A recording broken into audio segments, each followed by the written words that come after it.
Magandang araw sa inyo, guys. Papits.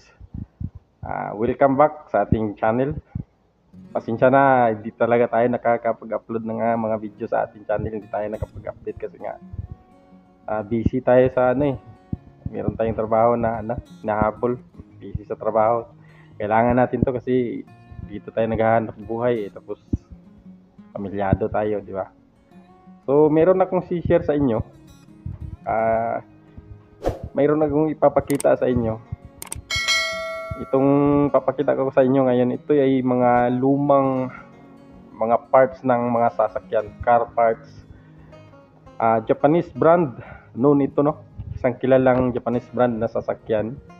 Itong ipapakita ko sa inyo ngayon, mga lumang piyesa ito ng mga sasakyan, Japanese brand na sasakyan. Mga original ito, guys, no? Genuine parts ito kasi nga Japan made ito ng mga piyesa. Kaso nga 80s 90s pa ito ng mga ng mga piyesa, mga model ng sasakyan 80s to 90s brand model ng mga sasakyan, mga cars. So itong una kong ipapakita sa inyo ay mga unidentified na ito, hindi na ito na parang hindi na talaga ito maibibinta o mapakinabangan kasi nga hindi na malulocate sa system kasi nga ang kanyang mga parts number ng mga pisa ng nakatambak dito is hindi na hindi na makita, no? So naitambak na lang siya dito, napakadami nito. So papakita ko sa inyo.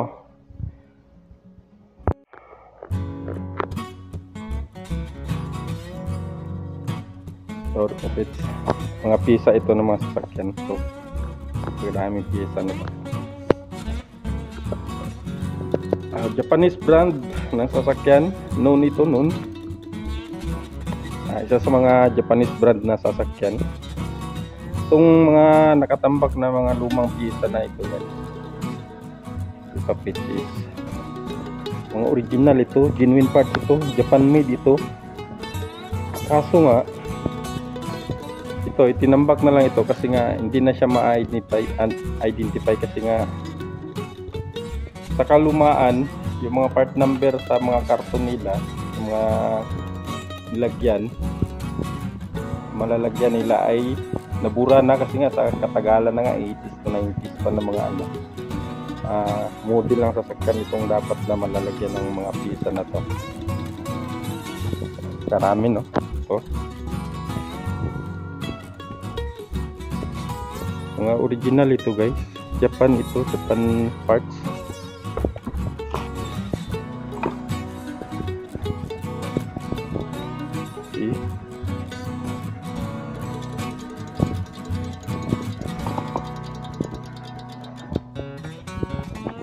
Karaming pisa nito. Ito lahat nakatambak mga pisa ito, guys.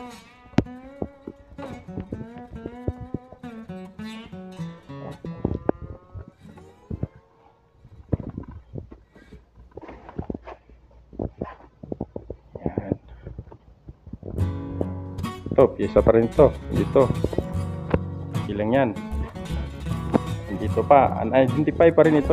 Nakatambak ito kasi nga wala na, hindi na ito maano kasi nga mga part number nila ay nabura na sa katagalan. So yan, puro pisa rin nakatambak yan. Yun.